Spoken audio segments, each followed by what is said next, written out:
Hello, and welcome to Ready for Nintendo. I'm your host, James Jones. It is July 5th, 2018, and this is episode 579. I'm joined today by Mr. John Lindeman. It's great to be here again this week, James. I look forward to another great episode. Thank you, John. Also joined today by Mr. Greg Leahy. Ahoy, ahoy, everyone. And Mr. Guillaume Bayet. I'm, looking forward to a great episode. Exactly what John just said, but stole it from me. Stole my thing. Stole your thunder. I try sometimes to be the weird person on the open to save us from whatever dumb bullshit happens in the open, and no, it doesn't matter. I stole None of this matters. Guillaume's thunder of cordiality, I guess. You stole Guillaume's yet to be released thunder. Mm-hmm. You antsed his A Bug's Life. Oh god. There you go, kids. I hot tubbed his Miami Nights. Fucking shit. That doesn't even make sense. Yeah, I think we're getting further. But... At least my reference made sense. Yeah, it did. You just wanted to talk about Miami Nights single in the city or whatever. Just go fucking buy it then, John. I did. You could probably let's go see how much it runs for. Let's do this together. Let's have a party and figure out how much Miami Nights costs. I can look it up. You just keep going. Oh no, we're gonna do this together. I need to know. You can get it for $5, John. It's like, hey, I've spent more and got less. Am I right? Yeah, although I mean, you got to be a bit concerned if you pay that, you might not ever actually play it. Mm-hmm. And I know that worries you a great deal. It does. Yeah, this is a fine Ubisoft product. I don't know what would keep him. I forgot Ubisoft published this fucking thing. Holy shit. Oh wow. Yeah. And yet they wouldn't dare to publish We Dare. It's. They sure didn't. I just at random, I looked at a screenshot and I'm just gonna tweet it now. This is from the Amazon page. It's two corpses lying on a bed. I'm just going to assume they're corpses because one of them is a dude in like tight frayed jean cutoffs, lying face down in the bed.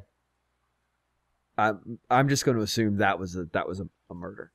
Anyway, hello and welcome to our podcast where we talk about 10-year-old games and recast them as episodes of Law and Order.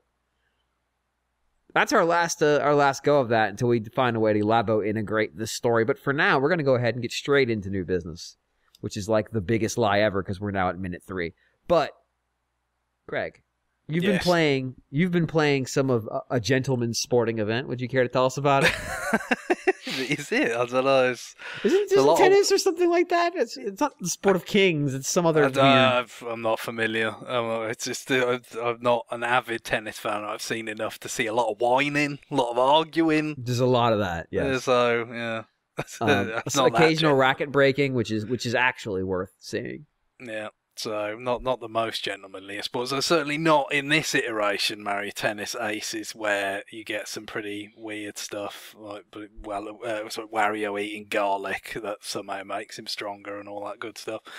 But yeah, so we left off with the demo a few weeks ago. Kind of the main concern being how much better was the online play going to be, and having now had about a couple of weeks with the finished game, it is much better. That's the good news. And still, there's been enough people to get games without having to wait or reject a bunch of connections to get a good match at various sort of times a day. It's all been really smooth and stuff. Generally, most of the connections do rate well that you get presented with. The odd one you might want to kind of reject, but there seems to be a lot less of what I talked about with the demo, where sometimes like you kind of accept a match and then it would crater shortly after it started, which was inconvenient. With these, most of them are good. Look good to start with, and generally kind of hold that throughout. And I mean, not only is it better than the demo, but it's a lot better than so far anyway. I don't know whether this might change as the sort of launch window passes and the amount of people to play drops, but it's been generally a lot smoother than similar stuff like the 3DS version of Mario Tennis, for instance. This is definitely a pretty significant improvement just in terms of the responsiveness and everything, which is really quite important in a game like this. In terms of seeing the full game and what that adds to it, I guess the biggest thing in terms of playing online has been I've got more kind of used to these new mechanics that are in the standard mode, as they call it. The simple mode is the other one, is where you kind of take out the crazy gyroscope aiming shots and sort of super moves and stuff. But having now kind of got used to them a bit more, I'm pretty happy that they don't totally slow down the pace of the game. Certainly there can be some points that go on for a long time, and it could be kind of a thin line between it seeming like really epic and really crazy, or just kind of arduous sometimes. I mean, some of that is dependent on the surface that you end up playing on, which in a tournament just cycles through kind of the three traditional surfaces that you associate with tennis: grass, clay, and a hard court. So it's clay that could become a problem because it's got such a slow kind of bounce to it. Then you're far more likely to be able to retrieve shots, even if they are hit quite powerfully.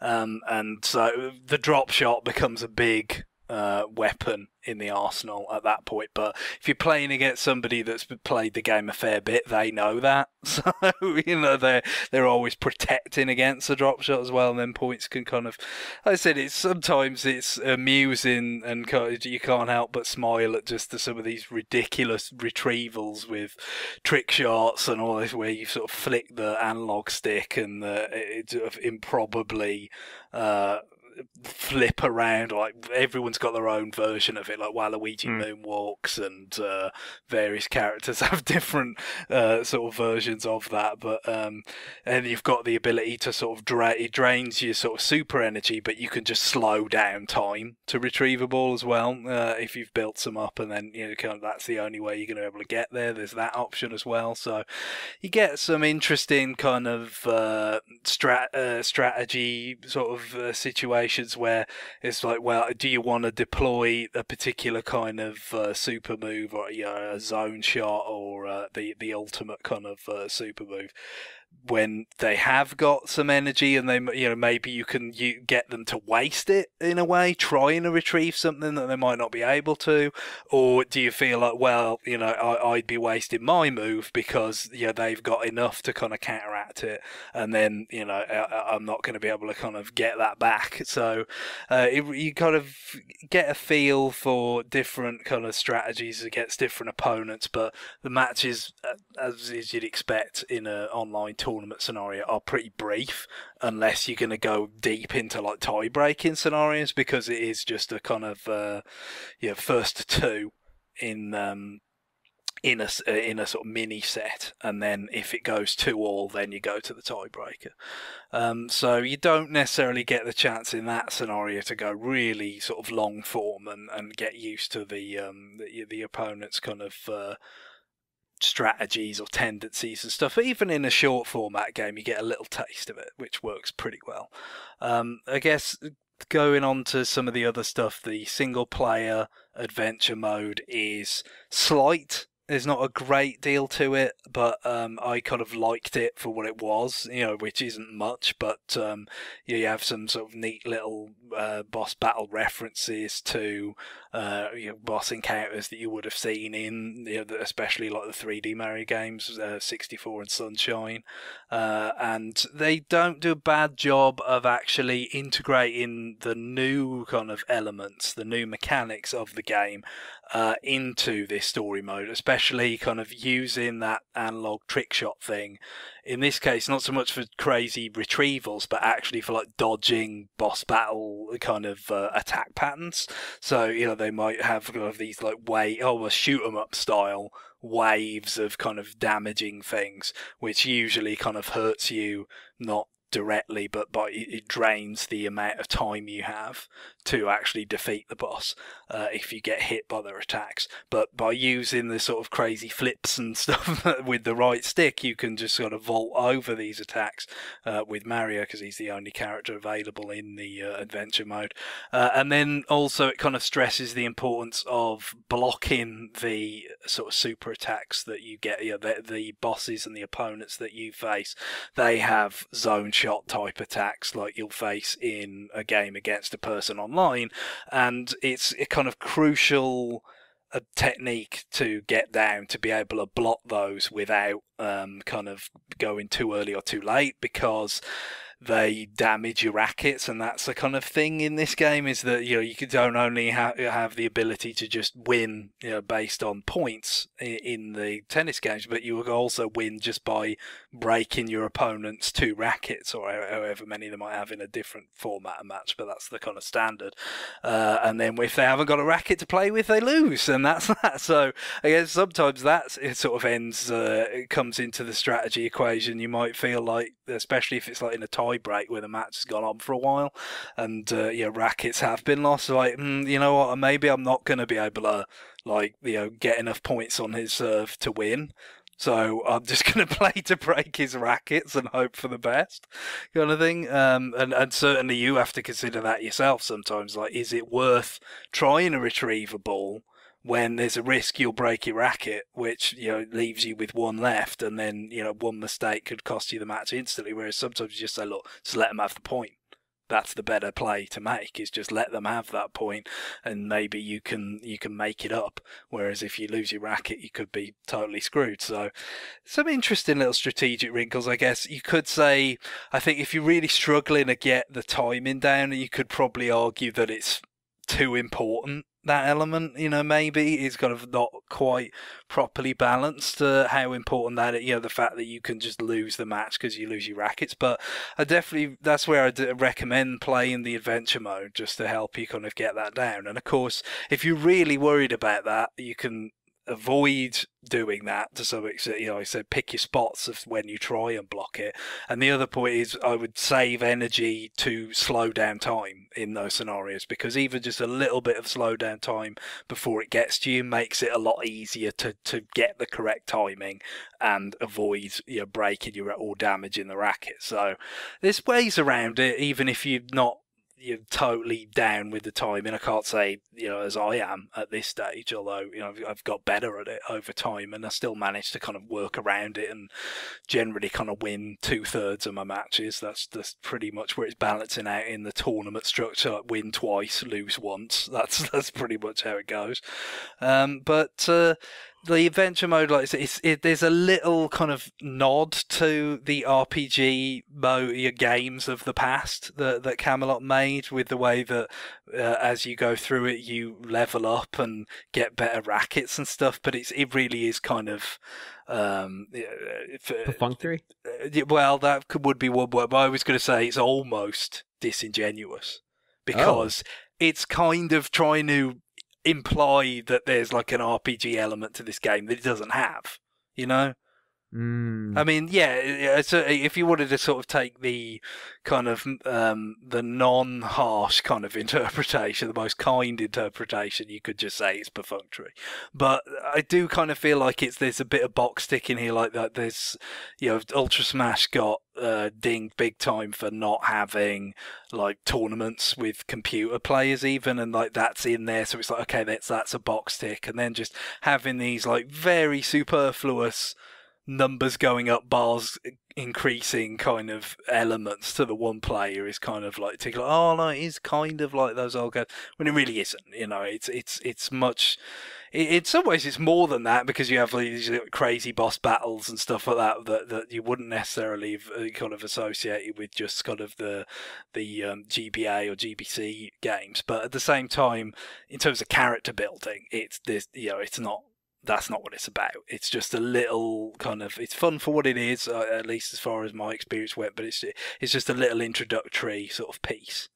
It seems, I would equate it to, for at least from what you're describing, to like Splatoon 1 single player, where it's like, this is It's a little like that, although more slight than that is. Although I guess you could argue that there's less to introduce because Splatoon was quite a new kind of game, especially for Nintendo, to introduce to their player base. Whereas this is pretty well traveled ground. Arcade style tennis for Nintendo players or anybody else, and it's just a question of, like I said, getting some of those new mechanics kind of introduced and all that, and it does that fine, and it is fun while it lasts, or I thought so, but it just, I don't know, I kind of feel like just having those things in there of like gaining rackets, and I was like, yeah, I'm sure you are very slightly better as you go along and all that, but it doesn't really matter because it just balances out, like you face tougher bosses and stuff. So it's like, well, it's not that mean.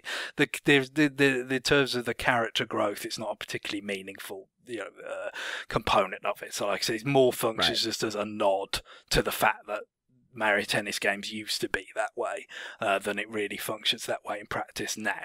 But you then sort of feed it back into the multiplayer. You've got these tournaments that we talked about, they function exactly the same way that they did in the demo. The one change that they made in the very early patch that came across was that you now have a rating as well. In the tournaments, it's about accumulating points, which you get just for playing to some extent. Obviously, you can earn them at a much faster rate if you're actually winning.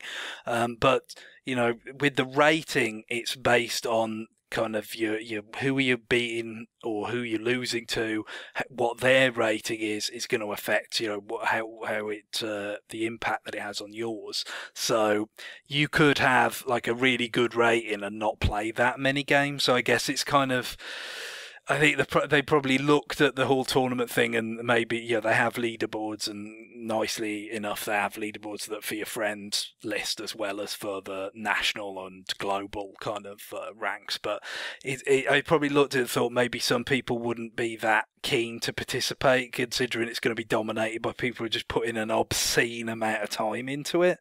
But you have got, with the rating and also like the win percentage or the tournament wins that attract as well, at least you've got something to kind of, that isn't just about pure accumulation, purely just putting in the hours that some people clearly are. So that was kind of a sensible change, and of course they had with the turn of the month they had the first character that you could use as a reward for participating in a tournament, which is Koopa Troopa, who's very, very quick, but his shots are really kind of weak, but he's so insanely quick. I've seen some people put him to very good use. The defensive characters seem to be probably the most popular. That's Waluigi and Bowser Jr., at least in my experience. They have very, very good reach, and those are some of those rallies where it can just kind of go on, and it seems kind of ridiculous. That's maybe more of a problem if you do try the simple tournaments, because the simple mode is nice if you sort of want to take some of the wackiness of the other mode out, but I don't know whether the game feels that balanced for it because of how long rallies can go on for, as I've said before, given the difficulty of actually hitting it out in that mode, especially if you're playing with some of the more mobile characters and or the slower surfaces. I would reckon if you're ever playing simple amongst yourselves, it'd probably be better to select a court that plays fast for that. Because you may as well have points be decided more quickly as far as you can with that. But I think one option that's lacking is having a doubles tournament, because you can play doubles on the you could have two people on the same Switch playing as a team against other teams in a kind of free mode, but there isn't a tournament for that, which would seem kind of logical. Splatoon has a pair kind of competition for leagues and all that kind of thing. I don't see why people wouldn't want that. To see how far how many points they can log as a pair. So that would be a sensible inclusion. I guess we'll have to see how much they're going to update this beyond just adding the characters that they've already talked about, like Diddy Kong and Paratrooper or whoever else is coming. So it's one of these things where it's pretty fundamentally rock solid. it's going to be nice to return to periodically, get a few matches in, and hopefully, as long as the player base kind of holds up, at least for a decent span of time, we'll see how that changes once the online kicks in September. But I haven't got many complaints at this stage. It's the formula has always been something that appeals to me, and they seem to have found a pretty good balance with these zone shots and whatnot of kind of spicing it up without totally breaking it or kind of bogging it down. Hopefully they'll be able to make any kind of required adjustments as it goes on from all the player data that's going to pour in. Certainly there are some people who are way better at that's particularly the facet of the game with using the trick shots to build up the energy. Like, I can't do that very well, and so if I'm playing somebody who can do that very well, I'm pretty much fucked. Because they're going to be kind of not only kind of retrieving difficult shots, but actually getting closer to a special attack as they do it, and that requires some sort of combination of positioning and timing that I don't really quite seem to get yet. So I'm not sure how much of that is that maybe the balancing could be tweaked, or just that I'm deficient in that area. I would lean towards the latter at this stage, but I imagine some things will get ironed out over time in any event, and it's going well so far. So if it's kind of a known quantity in many respects. I know there's a lot of kind of attention paid to poorly received Ultra Smash was, but I mean, they kind of really had to work hard in a way to mess it up that much, because we all know fundamentally what this is and what its merits are, and you just you give it a decent effort, and you're going to get a product that the people that like this sort of thing are going to enjoy. Right. I mean, it's one of those, like, the worst you can do is be average, I guess is probably the best way to describe it, because ultimately the mechanics are well worn. But it's nice to see that Camelot is making a good game, because it's been a little while. I'm trying to think what their last really well received right out of the gate game was, because Mario Tennis on 3DS was them too, right? Yeah. Oh yeah. And that had a rough reception at launch because it was pretty thin. Yeah, and again, I mean, kind of Ultra Smash redefined what thin was later on, but at the time it was like, it's good, and there's online and all this stuff, but there's not that many features in it, kind of thing, and we didn't know how lucky we were.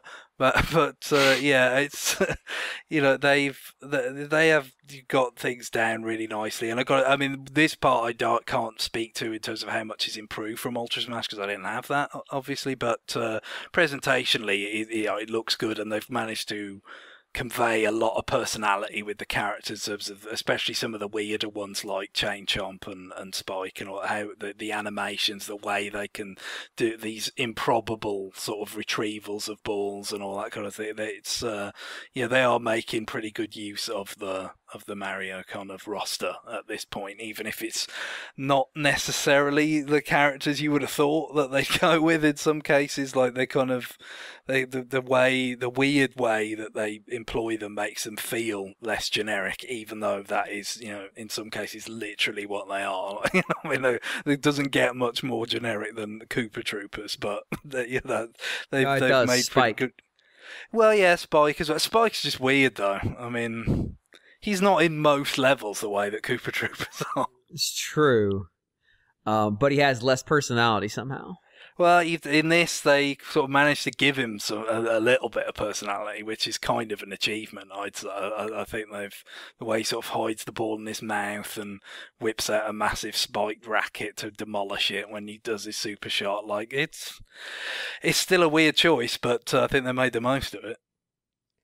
Because I would say that he is a personality black hole. So that is an accomplishment. So he's not only devoid of personality, but he actually sort of absorbs any personality. I see him and go, oh, why? Couldn't they have found literally anything else from the Mario canon? At what point is the personality event horizon around Spike? I'm going to say if Daisy is in the same court. Because that's the point where I'm like, I want you to absorb more of this because of what has begun to orbit around Daisy, but unfortunately it is not happening. Like it Spike is what Spike is. It's just like, man, you could have done anything here. You could have put a blue shell with a tennis racket. That'd have been preferable. Don't give him ideas. Not even anything in the blue shell. Just the blue shell with wings and a tennis racket mysteriously floating next to it.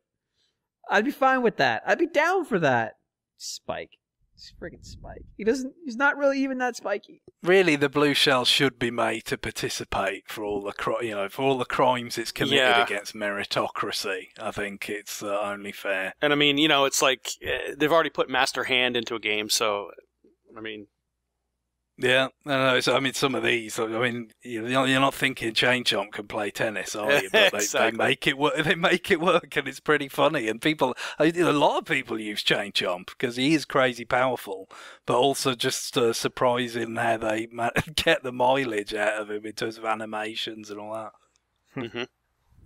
Yeah, but what if instead of Spike or Chain Chomp or really even characters like, I don't know, Mario, you just replace them with items that have the racket around them. So what if you Yes, the note block. Yeah, I look forward to that.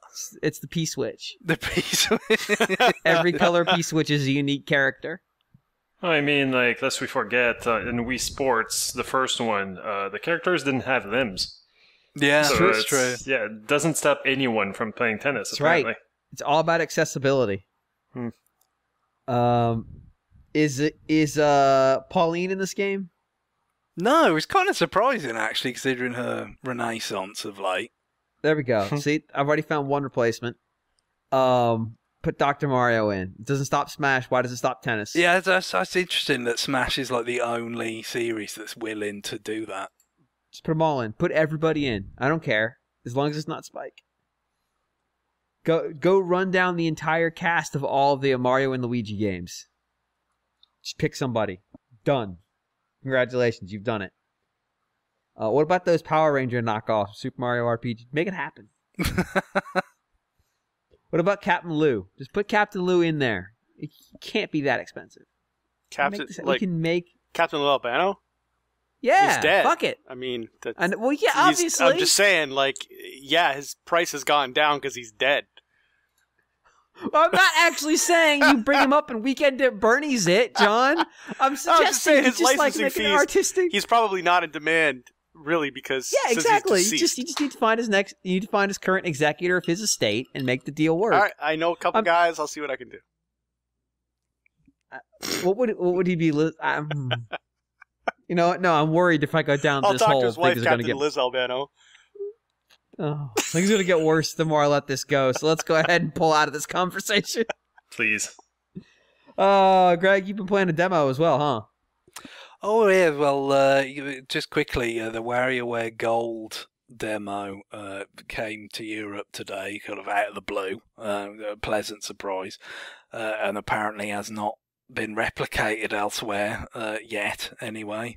But yeah, so we've been looking forward to this. WarioWare coming back for the first time in a while, and what the demo offers is kind of 3 different sort of styles to try out, which are going to kind of make up a big part of the whole game. So you got you get these Wario voiced scenes that talk you through what what the styles are, and the first one is called Mash, which is buttons and D-pad, which only one of them was really button mashing, but it's just in general using physical inputs. Then you've got Twist, which is using gyro, much in the vein of WarioWare Twisted, and then you've got Touch, which is using the stylus, much in the way of WarioWare Touched. And then the final kind of little mode you've got to try in the demo actually mixes these games together, and then they kind of call out what style it's going to be before the micro game starts, and you're kind of switching styles, at which point, yeah, the stylus is probably out the window, really. You're going to be using your finger in all probability, which is, I assume most of these games are not going to require a level of precision that necessitates the use of a stylus. And it's encouraging because you kind of saw like more original kind of micro games than I was necessarily expecting. With the title like Gold, you kind of thinking it's just going to be a bunch of oldies, and I'm sure there are.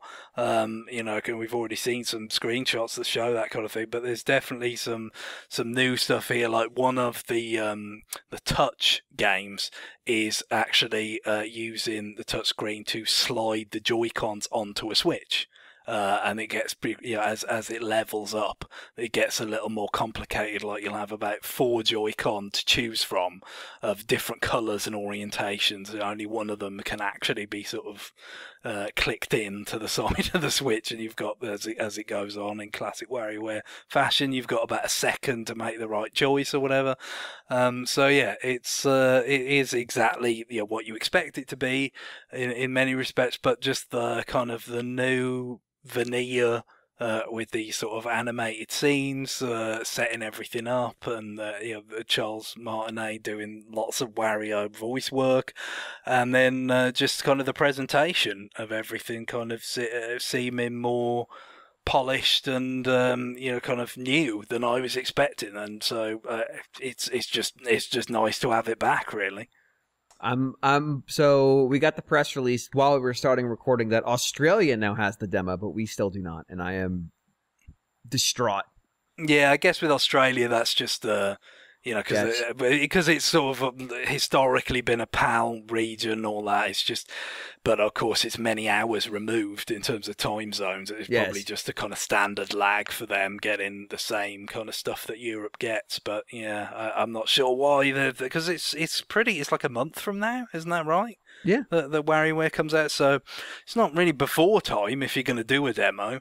I think a lot of people will be encouraged by this. Obviously, it's not anything particularly revolutionary. It is very much just WarioWare coming back. But there was a few interesting little tidbits I picked up, not from playing the game, but some of the sort of teasers that it does when you finish playing a round of micro games, kind of thing. Once you've set a score, there was something that showed them that they're going to bring back the gamer mode from Game and Wario on Wii U, which was one of my favourite things about that. That was really cool. I love that the sort of Japanese horror film style mother coming to get you if she discovers you playing the game, which they can work with the two screens on the 3DS, so that's cool. And a number of other things really that they're going to be kind of bringing to the party, so it's also worth playing the demo for that, because they didn't show this at E3 at all,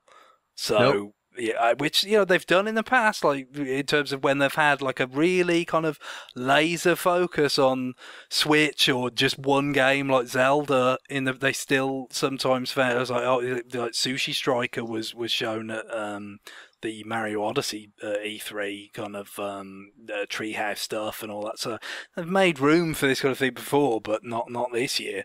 Not anything 3DS this year. No, there were no 3DS references. No, so what you did get was stuff like a segment dedicated to all the Kirby powers in Smash Bros. Ultimate. Yeah. Well, there was some really good treehouse segments, like the one about Arcade Donkey Kong, which was just a great treat in itself, and then what they actually did, and then there was some that seemed a bit redundant given how many there'd already been on Smash Brothers. But yeah, kind of an interesting choice. But this could help kind of bridge the gap a little bit in terms of what this WarioWare is going to offer. And it's just, like I said, I mean, it's been absolutely ages. I mean, when you really think, I mean, it was ages since DIY, and that obviously was a bit different. Because it's focused on you making your own micro games. So to go back to a sort of real kind of traditional WarioWare, it is smooth moves, isn't it? Yeah, I guess it would be. So that's like 12 years ago. Yeah, because like the only thing since then is that friggin' DSiWare game. Yeah, the DSiWare game snapped. and Game of Wario, which like I said, had that one mode that was kind of a partial WarioWare, but and DIY, which is kind of a very interesting game unto itself. But again, it's not kind of the same thing. So it's it doesn't have to do too much to kind of make me satisfied in that respect. Yeah, it's. I got weirdly excited when I saw that there was a demo out. Like it snapped back into, there's a WarioWare game coming out. I'm very excited. And then I didn't have the demo and just like immediately cratered into this like sad, dark place where the absence of WarioWare in my life became infinitely more acute. Damn. You were walking around and the sad piano music from Peanuts was playing. It's probably always playing somewhere. Were you like walking by the like waterfront with the ocean in the background? And I was on the dock. It was like, yeah, I mean, and I picture like an overcast day. Yeah, it was really hazy. I was on the dock watching the ships come in. Yep. I was thinking Hitchhiking David Banner from the Incredible Hulk TV show. I don't have any frayed cutoffs. You were on a pier, you were looking at a picture, and then we see the photograph that you're looking at, and it's 8 volt or whatever. The 9 volt, yeah. 9 volt. Let's not make it a child. Let's at least go for let's at least make it like Mona. Let's go for an adult, please. Sorry, it's the only name I could remember. I could have gone Wario. You didn't remember it. That's the worst part. It's been 12 years, as you said. I knew this was going in the right direction as soon as we started talking about it. God damn you, Jonathan. Moving swiftly on, Guillaume, what are you doing?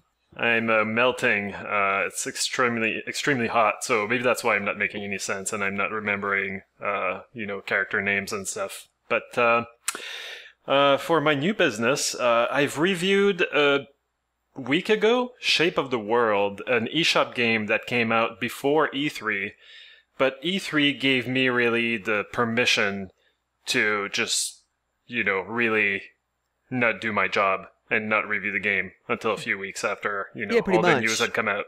Yeah, I mean, we pretty much put a hold on reviews because there's no point. I had, it's not really a good excuse for me because I did not help in any way with E3 coverage, but they'd have been still, buried I still used it. Yeah, I still used the excuse.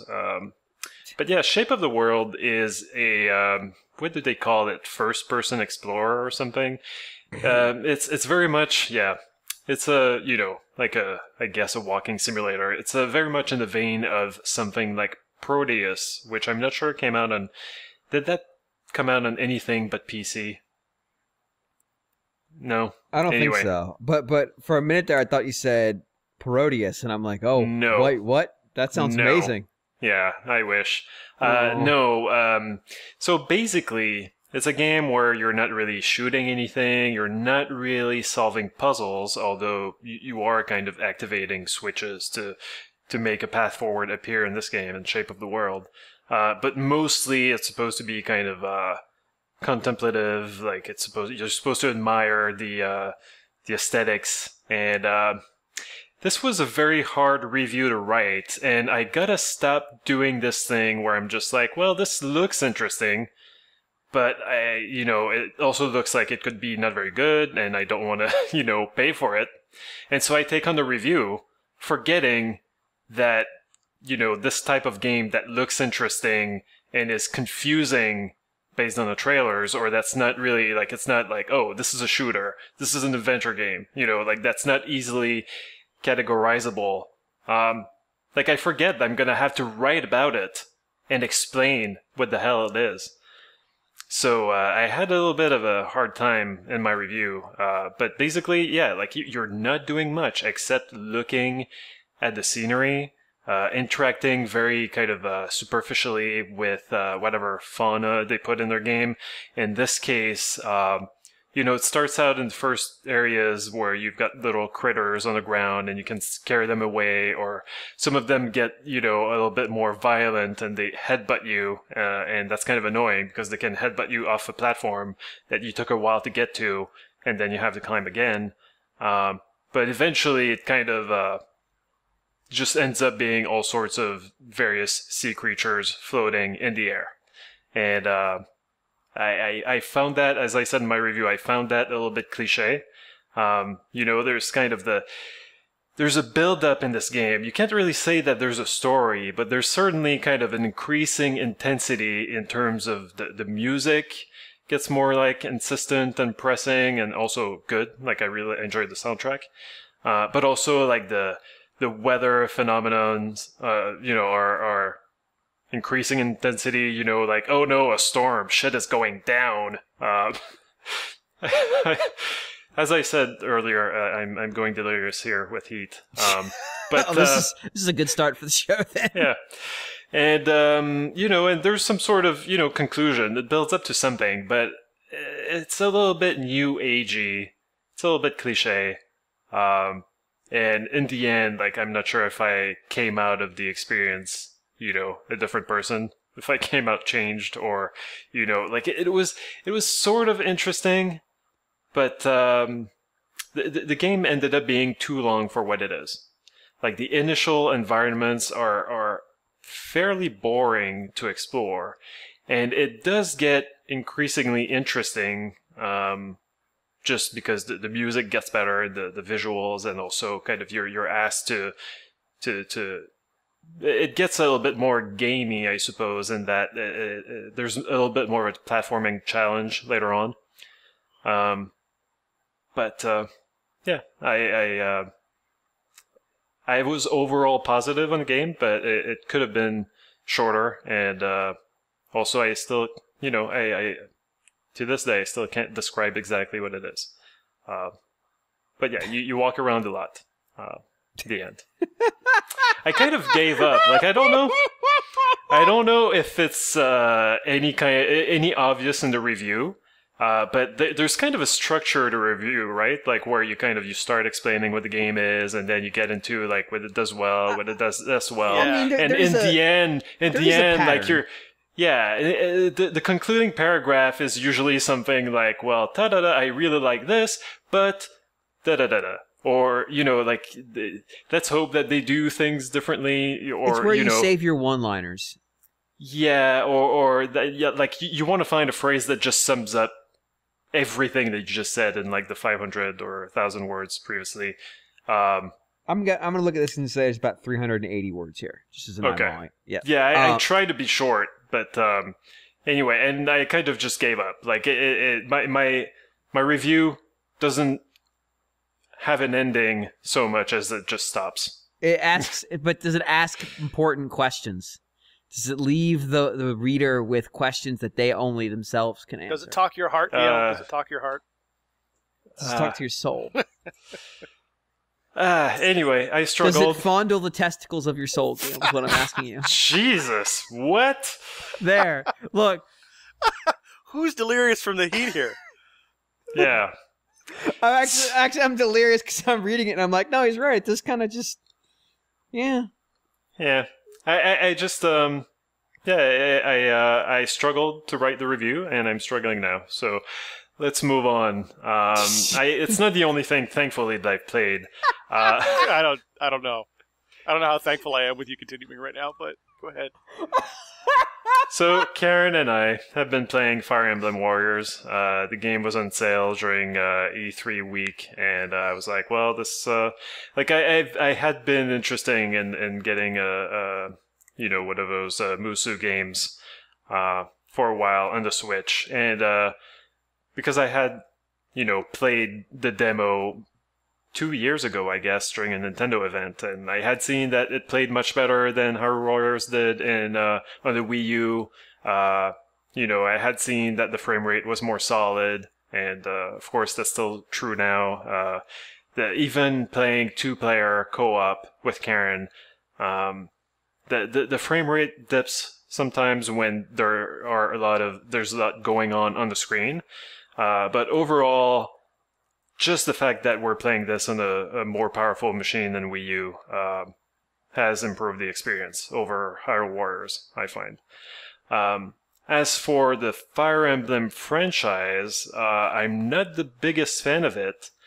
Thankfully, this game, other than, taking your favorite heroes from that franchise and putting them all together in a game, which is something that they've been doing increasingly often, I find, these days with Fire Emblem Heroes, and also,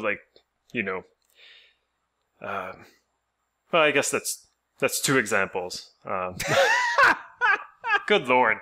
Moving on. Like the writing, I guess, is probably less Intelligent Systems and more Bandai Namco, and it really shows because it really reads like. Well, the story is shit, I guess, is what I'm trying to say. It's really, really bad. And if you thought that this game would have something new to say about the power of friendship, I'm sorry, but even though they mention it a whole lot, they don't actually bring a lot of new to the table. All right, so before we go down this path, I need to do some quick house cleaning. Okay. Namco Bandai didn't make this game. Oh, shit. This is an Omega Force game, Koei Tecmo. Koei Tecmo. Okay. Thank you. Koei Tecmo, power friendship's not usually their area of control unless you're dealing with like the Atelier series, and we're not. So we're outside. This is Omega Force. They're not used to this kind of thing, so we'll cut them some slack there. But okay. Continue. But the story has been really bad. Nubu's Power of Friendship is not one of their games. Okay, but I mean, like the game has just been a series of like the two protagonists are new to this game. They're not from any Fire Emblem game before, and basically they keep meeting heroes from various chapters of the Fire Emblem series, and basically they go on winning them over to their cause. Usually by beating them up in battle, either like as a test or because these heroes have been brainwashed by the villain, and so you have to knock some sense into them, and then they join you. But also outside of the gameplay, during the cutscenes, like it usually goes on something like, like you guys seem really powerful. We're trying to save our mom or something, and will you join us? And the heroes are like, well, I'm not so sure about that. We don't know you and we don't trust you. And then the two twins, the main characters, are like, yeah, but we're really naive and earnest. And so like, oh, okay, I guess I can join you. And I'm not even exaggerating. I really, like basically like the heroes are just kind of put some token resistance.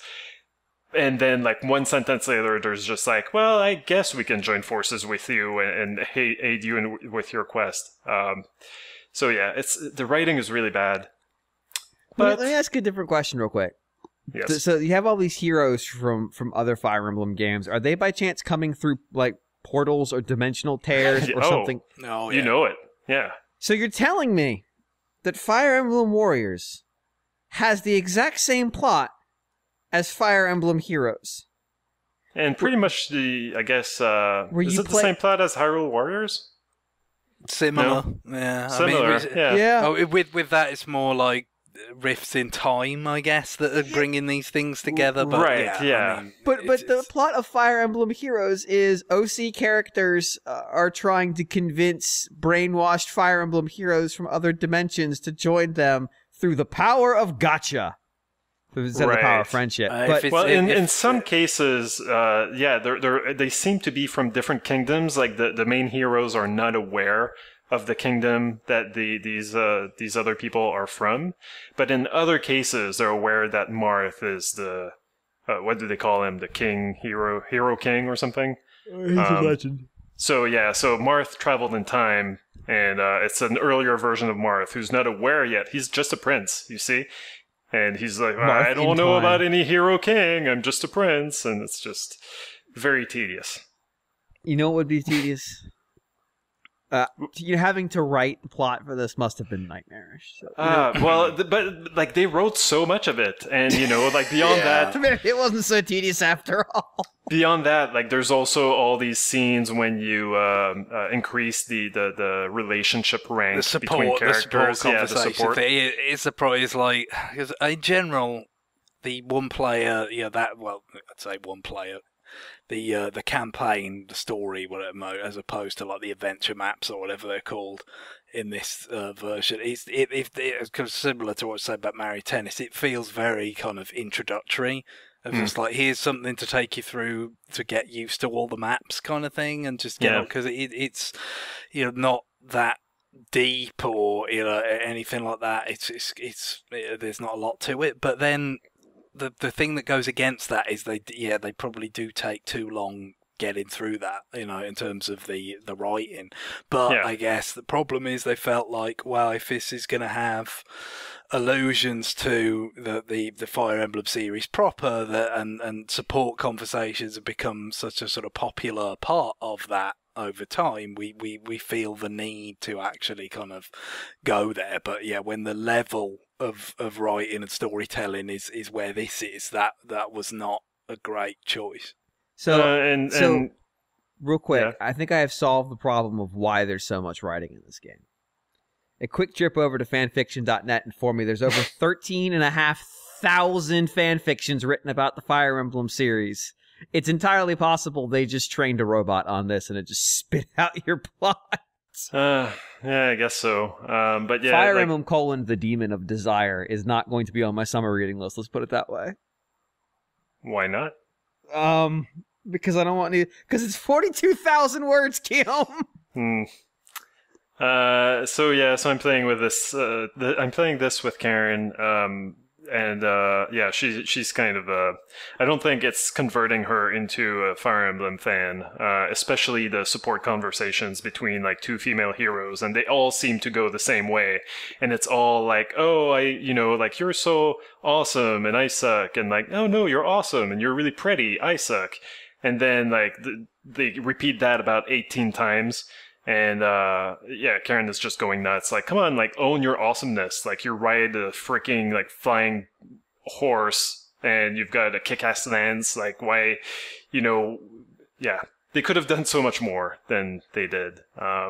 I guess I was hoping they would do rather less, but that's me. In a world, or less, yes. In a world where everyone is a Pegasus Knight, is for anyone a game that Knight? is primarily you're kind of a button mashing kind of time waster. I'd be quite happy for it to be more utilitarian than it is. Yeah, absolutely. And at least that part is fun. It's not very complicated.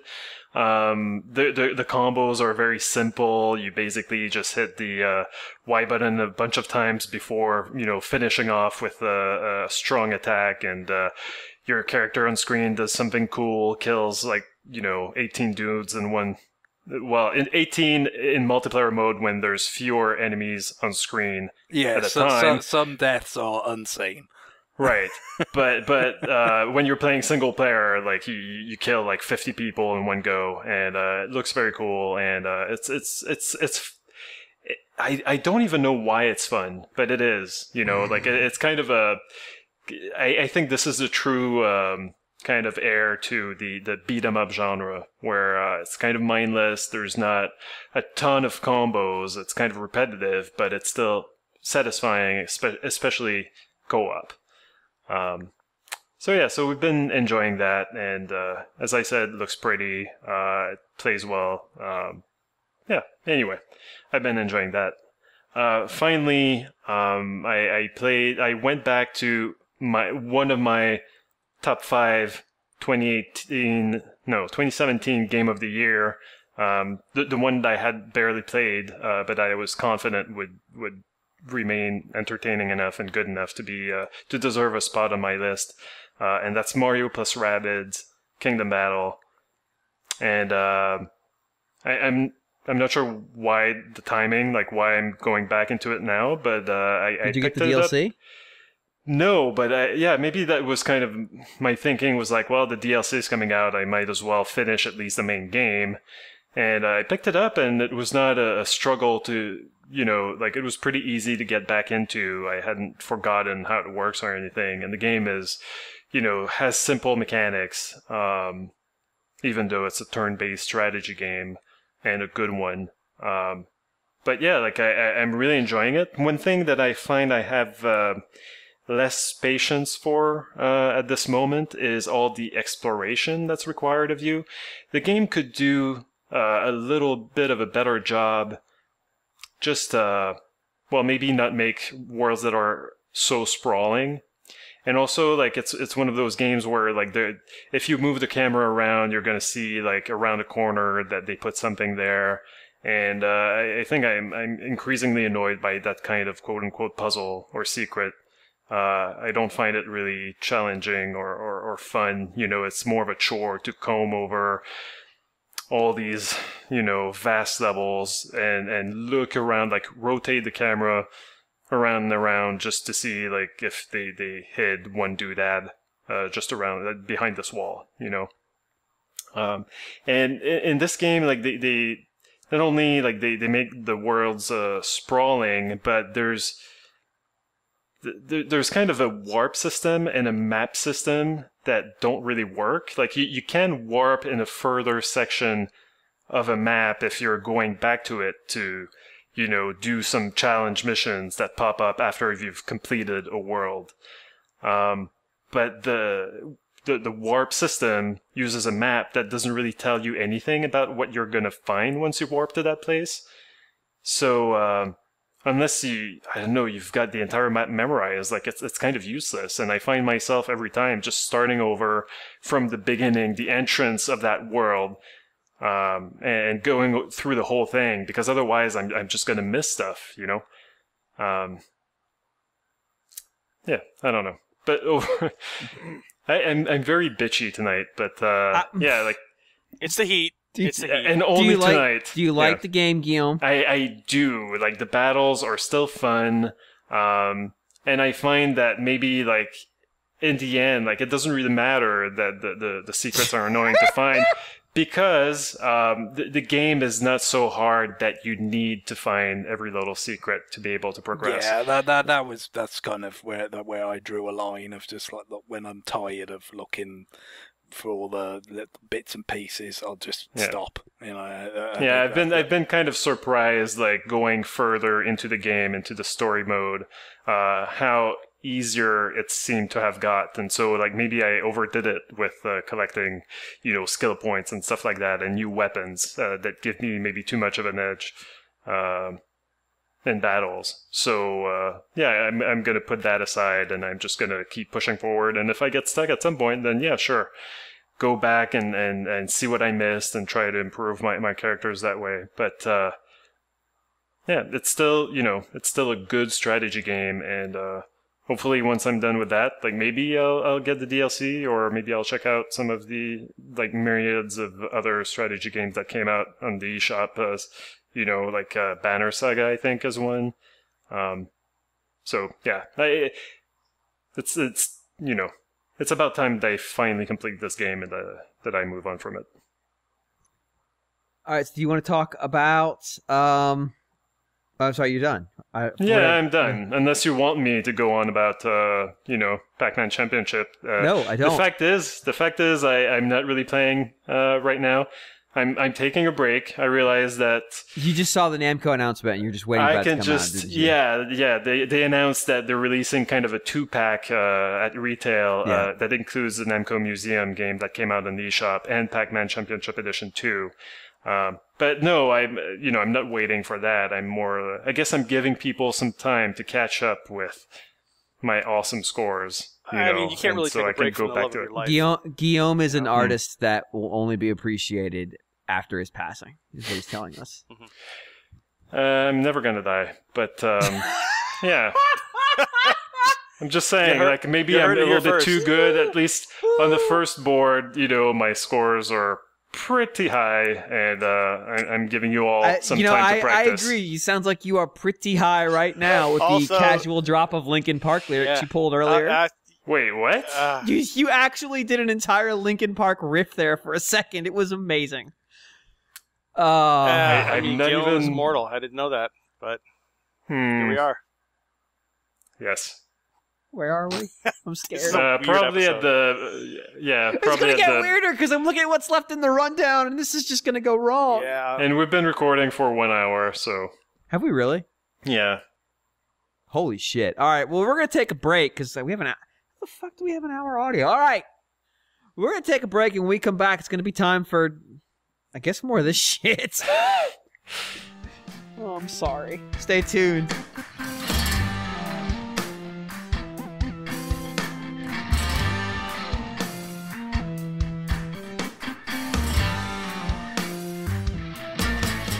We're back.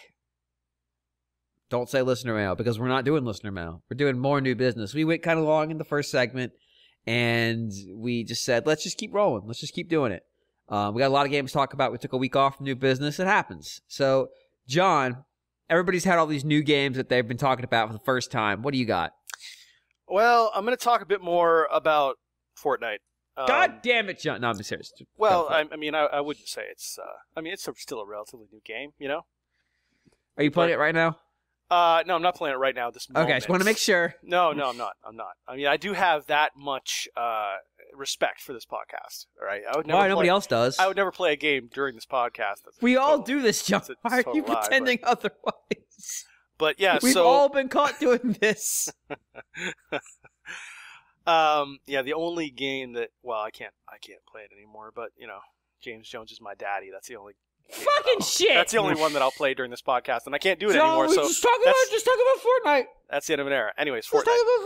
So I've dug into it a little bit more. Been playing it for a while. Playing it regularly, and it's really good. Really like it. Enjoying it. I've actually gotten to the point now where I have yet to win a match in Battle Royale mode. It's just difficult, right? Because once you get down to the last 3, 4, 5 people, typically, I think my best finish has been top 5, maybe 3. But it gets down to, once you get down to like the one-on-one battles, it gets really tough because the whole kind of building meta game comes into play. So how well you can build up your walls defensively, and some people can just do it ridiculously fast, which makes me wonder if it's easier to do. It makes me wonder if I'm playing against people on PC, because I have a feeling you could probably build the walls easier on PC. Just because my guess is that they have the different wall types. You could probably keybind them. So probably, even if you can't, you could write macros to do it. Yeah, and because that's the thing. Not saying it's impossible or something like that, but I'm just saying you could probably do it. There's a couple of wall types and angles that you use constantly. Like you use a straight up and down wall, and you use like a wall. Like a ramp going up away from you and then up towards you kind of thing. So there's a couple of those that you could probably keybind and have them basically spawn them instantly. Whereas on the console, you kind of have to fumble around and, switch to the menu that lets you build walls, and then, kind of cursor over to the one that you want, and then, flipping back and forth between those can be kind of clumsy. But still, I mean, you can still play pretty well with it. But yeah, the most interesting thing though, so I've gotten to the point where each match I can usually kill 1 or 2 people. So I've gotten better at sort of recognizing when people are around me. Playing with headphones really, really helps, because you can hear people like where they are, because you'll be able to recognize that somebody is behind you and to the right, even if you're indoors. So you can sit there and kind of wait in ambush because you sort of know where they're going to come. So you wait by a doorway and they'll come back around you. And then when they come through the doorway, you can snipe them, right? So I highly recommend, playing it with headphones or a headset. But what I really wanted to talk about is, so it has started the process of sucking money out of my wallet. Oh boy. So okay, so Battle Royale, it's a free to play game. Okay. So you just download it, play it for free, right? But they have the concept of a battle pass, and what the battle pass is you pay $25 for the season. The season is a certain amount of time. I don't really know how long it is, but it's probably like maybe several weeks long, probably a month or so. I'm not too sure exactly what it is for Fortnite, but this is a concept that's in a lot of other games where, like Diablo 3 has it. There's seasons all over the place. Halo 5 has it. Pretty much every game has this concept because it gives people that have finished either the campaign in a shooter or, are kind of maybe tired of the online multiplayer. It gives them something to do, a reason to come back and kind of complete rewards within this season, right? Like it's kind of like this, it's this time-boxed set of rewards that you can collect, and so that's what it is here, where you have tiers, XP tiers from 1 to 100. So you buy the Battle Pass for $25, you get 100 tiers to go through. Each one of those tiers, when you achieve it, and it's all based on, how much XP you have, the more XP you get, the higher tier you get. Every tier has a reward. So whether that's something cosmetic, they're all cosmetic, but it's like, they have different character skins, weapon skins, emblems, kind of like the in-game graffiti stuff. It's all the same kind of stuff that you would see in something like Overwatch. It's very similar to that. Mhm. So they tie that. So every time you get a new tier, you get a reward. Okay. So this is just recurring money that they have coming in, because what the ingenious thing that the Battle Pass does, which I haven't seen elsewhere, is once you get the Battle Pass, it sets up all of these challenges for you. But what they also do is they incentivize you to play by giving you extra XP. So it's like you might start off with 50% XP. And then you also have challenges that you can complete, every day, weekly. And what they do is they bump up that percentage. So XP. Bonus XP, yep. So what does that actually accomplish? Like when you level up, what do you get? Well, you get more tiers, which means that you get more stuff.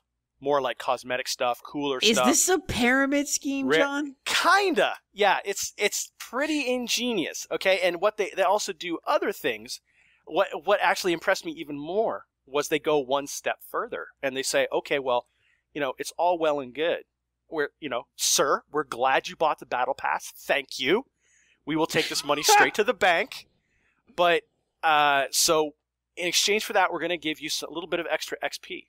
And if you do this stuff over here, you might get, like right now, with my current Battle Pass, I'm up to like 90% extra XP, right? So it incentivizes me to play. However, what they do that's even more diabolical is they say, hey, when you play with friends, your friends get 30% bonus XP. So it actually incentivizes you to play as a group. But what do you get for getting your friends on board? Nothing. They don't have referral links yet. Nothing really. No, it's not. No, this is not that. This is not referral links. This is not getting them to buy the game. This is just them playing with you. So it encourages you to play as squads and duo.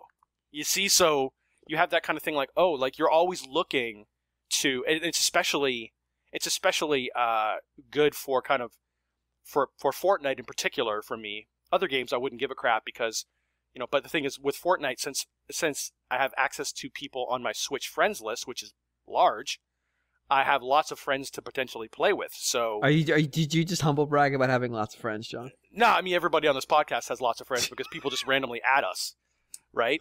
But I have way more than anybody than anything on PSN, anything on Xbox Live. I mean, I always have like a ton of friends on any Nintendo console. So it's perfect because, and it's one of the only games where I can be online, and people people from my Switch friends list will just hop into my party and be like, "Hey man, what's going on?" And other games I don't have that at all. Like at best, I might schedule something with them, maybe. Yes. But Fortnite just has so many people playing it that it's really good if you have lots of friends to play with. But it's fun without it. But you have more of an option there. So so that's how they kind of. It's just they do a really good job of sucking money out of it. So it's pretty much that one shooter where it's like, I don't necessarily mind throwing money at it because I'm going to be able to play it with friends of mine almost guaranteed. And other shooters, you can't say that about. Psst. Psst, hey, John. I got a deal for you. But that's exactly it. I'm just like, oh, you're good. But wait. It's even better, though. So basically free experience. So, I'm no. just saying. Oh, but no. Listen, you'll appreciate this. This is great business, right? So they say. Well, hold on. So will James appreciate this, or will Business James appreciate this? Business James will definitely appreciate this. Oh no, hold on. I need to get the whiskey out. So okay. So your Battle Pass has tiers from 1 to 100. Fuck off. Well, okay, yeah. So you can get up to level 100, and at level 100 you get and I don't know what the XP levels are. They're not outrageous. I mean, I've only been playing for about maybe. Like, since I got the Battle Pass, I bought it maybe a week ago, and I mean, I'm already at level, 40 or something like that. So it's not, some outrageous amount of XP. But at the end, you get a legendary skin, which is, one of the rarest ones. It just looks really cool. So, it makes sense for people that would play the game anyways. You just, you you just get more rewards for playing the game just like you would normally. So you're kind of like, yeah, I might as well get the battle pass. But what the part that really, really impressed me is they said, hey, so while you're going through this period of time with the battle pass, if you want, you can buy extra tiers. So you can buy them one by one or buy them in bulk. So you can see it. You can buy your degrees in Fortnite is what you're telling me. Yes, you can. So Fortnite is a diploma mill. So it's great. So if you want to complete the battle pass and want all the rewards within the battle pass for all 100 tiers, you can not only buy the battle pass but then you can say, so they got your money there, but then you can say, oh, well, I'm not going to have time to complete the rest of this all the way out to 100. So, I'll just buy the rest of the tiers. I want to play this game, but I don't want to actually have to play it. Help me out. It's fun. It's a really good game. I wouldn't be sitting here saying all this and laughing about it if it wasn't a good game. It's still terrible though. Like, it's it's awesome. fucked. It's just so great. It's just great. I'm just like, oh, you're good. You're so good, Epic. Just, God. And because what if I give you 5 levels on your battle pass? That's like a free level. And they do all the stuff where it's like, you're like, oh, okay, well, I have 1,300 points, and the thing that I really want is 1,600 points, but I can only buy the points in 2,500 point intervals. Oh God, it's the Wii Point Shop. Yes, they do all of that stuff, and so it's like I can respect. It's like I'm like I respect the game. I hate the game, but I respect it. But yeah, so yeah, but it's fun. It's different than PUBG in the sense that PUBG is more.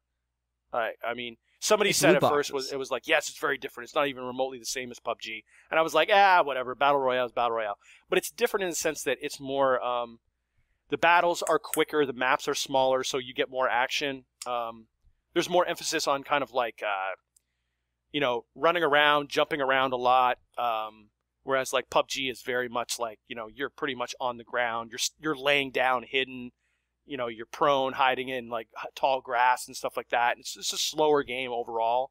The weapons are more complex. You have weapon add-ons, like you can get different sights for your guns and all this kind of stuff, whereas in Fortnite it's just you get a gun, that's what it is. It's a particular type of shotgun or whatever. There's not really that complexity isn't there. The focus is more on kind of the fast-paced gameplay. I mean, it really speaks to what they came out of, because PUBG came out of the Arma community, and that deeply influences what that game is, and Fortnite came out of the survival game community, which is always kind of like. Because, Fortnite originally was a survival game, one of a billion of the damn things. Yep. And a lot of the survival games kind of trend into weird because the goal was really to be streamed and then sell that way. Yeah. Like, it's almost more like, there's a little bit of, like, Left 4 Dead in Fortnite.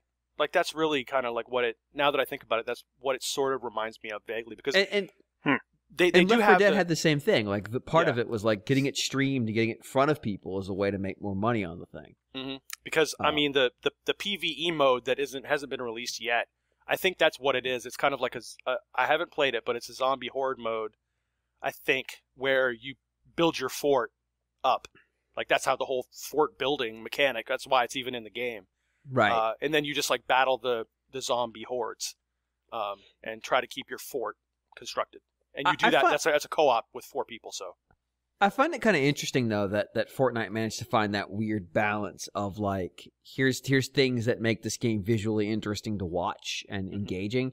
That it really worked in Battle Royale, but not as a survival game, even though it's the same mechanics ultimately. I remember when Giant Bomb did a Fortnite. I think I did it as part of UPF, but it was still just a survival game. They're kind of like, but then you have something like that for lack of not wanting or for having no self-filter, I'm going to use the phrase try hard. You have was it Radical Heights, which was the game that was trying way the fuck too hard at everything except being good, which it was trying not hard enough at all at. Yep. And then got shut down while it was still in early access, which is impressive. But like, there's that weird place of like, you have to have some degree of substance here in this space to be effective. But I wonder how much of it's just kind of like good fortune. It's kind of like when we talk about mobile games, where it's like you can make the best mobile game in the world, it's probably going to fail because most of them do. Yeah, and I think a lot of it has to do with the fact that it is made by Epic, and they are, they're top tier. So they are very good at getting something out, updating it quickly, and I mean they really know what they're doing, much more so than I would say about the PUBG folks who seem to kind of struggle getting changes out there quickly, and a lot of stuff, even on Xbox, it's still janky.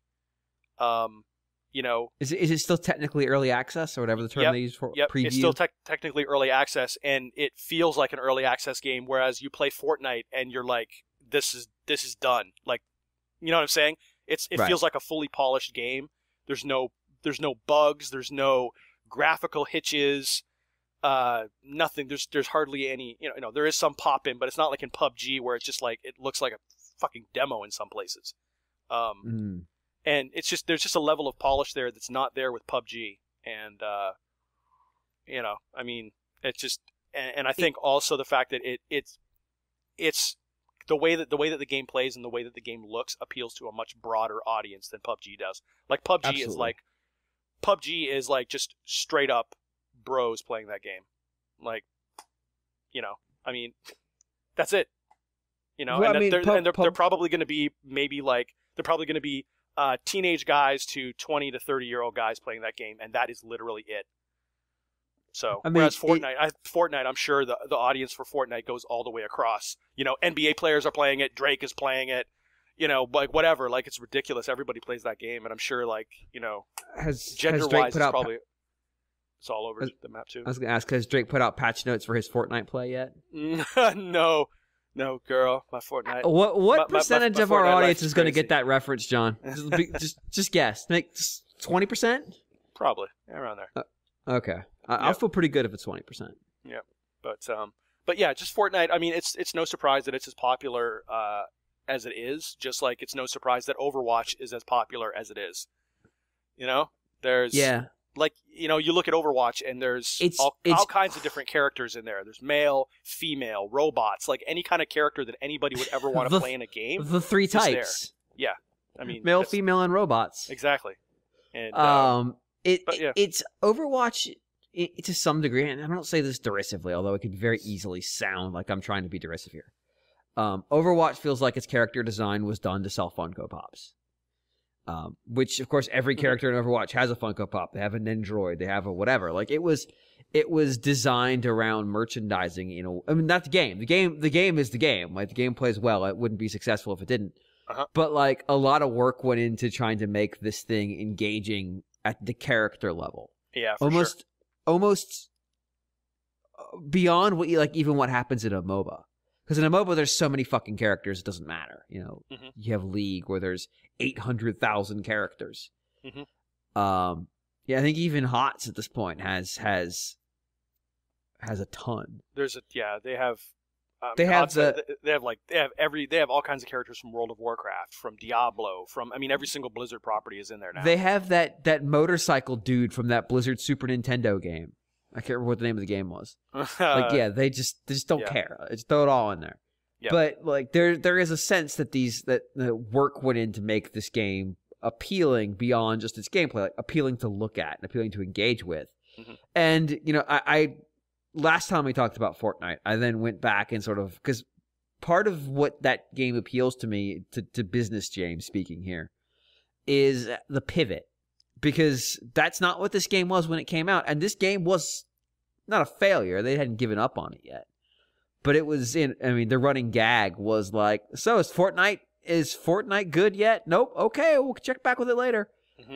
Because it could never find itself as a survival game. Yeah, it was just sort of listlessly hanging out there. Like, oh yeah, that's the one Epic game that no one really cares about. There's some irony in what I'm about to say. I'm fully prepared to swallow it. It was chasing a fad. It was chasing like your arcs, your survivals, all those games. Yep. And funnily enough, in their attempt to chase that fad, they like I said, Epic can pivot. They made a battle royale mode, and to kind of give you an idea of how much of a pivot it was to handle the airplane, they reused the school bus and put balloons on it, and called it the battle bus. Yeah, that's the thing though. Like Epic can do that because, right? I mean, Epic, like you can tell right off the bat as soon as you play the battle royale mode that they aren't touching the graphics engine. The graphics engine is done. Yeah, they're just repurposing it. Whereas with PUBG, you're like, this graphics engine is still in progress. And that's a big difference when you're playing that game because because the game just it runs better, it's smoother. It looks it feels finished and it looks great and it plays great. And PUBG, you can't say that about it. What I found though, looking at this, is that Fortnite's gotten sillier. Like it's ridiculous. That's part of the game's charm, is the fact that there's just some stuff in there. Like right now, my character, the skin that I got, it's a girl where she's like has green hair and she's wear like green hair, a pink dress. Her whole thing is like candy. That's her whole theme. And she has like her glider thing that she like flies onto the map with is like has all of these like candies all over it, and it's pink. And her like hatchet thing is a lollipop. It's a giant lollipop. So if you see me out there on the map, I'm hacking down a tree with a lollipop. And it's just absurd. It's ridiculous. And there's some people that like run around. They've picked up other skins that are like they're dressed up like, like all kinds of crazy shit, bears and all kinds of crazy animals and stuff like that. And so you'll see something and you'll just be like, what the fuck is that? So it's just kind of like anything goes, but that's what's funny about it. That's what's enjoyable about it. It's sort of leaned into the game being a comedy. And I think the other thing that does versus a PUBG, losing doesn't hurt. Yeah, it's because like, you're just having a good time. Yep. We're just hanging out. Yep. PUBG, is this hour of stress that ends with you hiding in a bathtub, like deciding when it's time to leave. Yeah, and they also don't have vehicles in Fortnite either. So you don't have as much of that type of combat where someone just comes in a Jeep and just mows you down. You don't have that. And also in Fortnite, you can't lay prone, so you can't hide as well. Whereas in PUBG, because it's a survival game, why would you lay prone? Well, that's the thing. Like in PUBG, that's the whole thing. Like it's very much the hide and seek is a much larger part of that game because you find like some place to hide and just hunker down so no one can see you. Whereas in Fortnite, you really can't do that. You can crouch, but you can't totally hide. Like you can't. It's just harder to do. Especially when you're wearing a pink dress and green hair. I'm not even trying to hide. I'm like, look at me. I have green hair and a pink dress. This is the thing that also does though, is it lowers the skill ceiling on the game. I'm not trying to be derisive. But it takes components of the game strategy out of play. Well, yeah, and what it does too is it I wouldn't say it removes the skill, but it shifts it to where the skill that you really need is not the hide and seek and the hiding and maybe even the sniping. It's more about once you get into one-on-one with somebody, how well you can build shit, like how well you can put up those walls. Can you, like some people, I mean, I've gone one-on-one with people and I know exactly what they're doing, but I'm just not good enough to react as quickly as them. So because what they'll do is they'll just put up ramps and they'll just like basically run over you and jump down on top of you and kill you.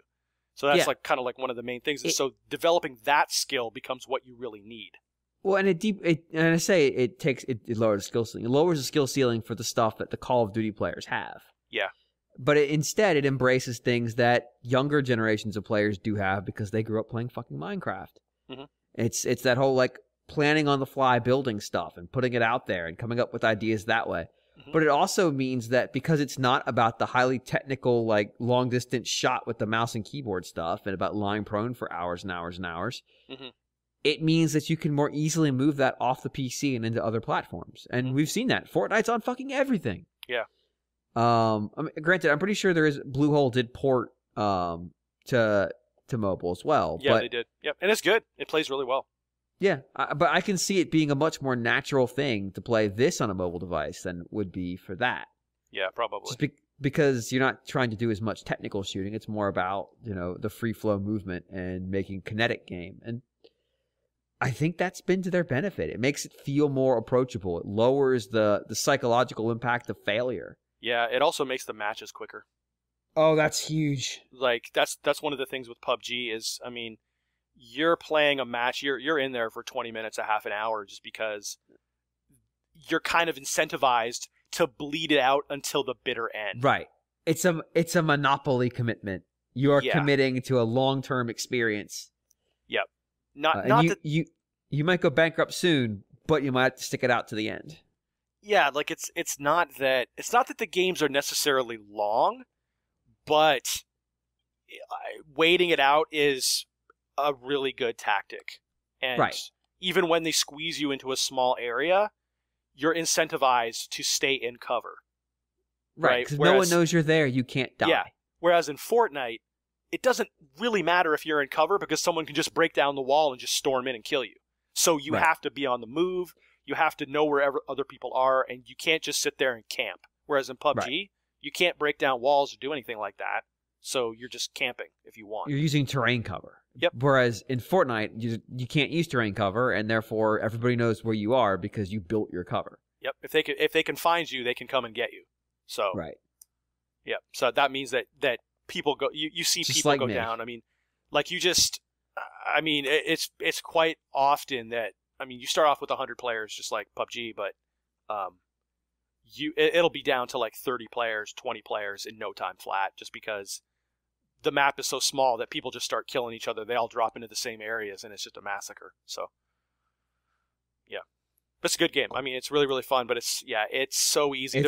I'm telling you, there is a very good reason why it sucks money out of people's pockets. It's because the way it's designed. It is designed in such a way where you feel like spending money really makes it worthwhile for you. It's the same thing kind of like in other games where you're like, okay, well, I'm going to put this money in regardless. So I'm going to put this time in regardless. So I might as well throw a little bit of money in and make it even more worth my while. Then it's just free experience. Yeah. Quote unquote free experience. Exactly. It's like when you get the sales on digital currency. It's like right now you get 80% free currency. That's just free money. You got to spend money to make money, John. Yeah, that's right. That's right. Got to spend money to make money, and that's Fortnite in a nutshell. Even though you're not making anything, and you're actually spending time that you will never get back because we will all die one day. But not Guillaume. We already established this. Guillaume will not die. Aside from Guillaume, right? I forgot we have an immortal on the podcast now. Guillaume will be the only person to naturally hit level 100 in Fortnite without paying for it. Yeah, I mean, well if I ever start playing. But... Yeah, I mean, in the fullness of time, you will eventually play it. Yeah, I mean, why not? I mean, one day you will be on the battlefield watching a war erupt around you and probably sucking the blood from the survivors, or, soon not to be survivors. However, when did this turn into Vampire the Masquerade Bloodlines? What's happening right now? That's kind of my theory. That's why Guillaume has been obviously alive. Am I the only one drinking, or is everyone drinking at this point? What's going on? Guillaume has obviously been alive for thousands of years at this point. That's why he's so cynical with everything. That's why he's Guillaume disappointed. is less a person and more concept, is what you're telling me? It's Guillaume. He's thousands of years old. I mean, you're gonna get cynical. You've seen a lot of shit. I don't like where this is going, and this gets edited out. No one can know my secret. All right. Fine, whatever. One day they'll know. Who you will be revealed for all the world. You should just put a long bleep there instead. Just bleep out every time John's talking. Yep. So yeah, Fortnite, good game. Nice.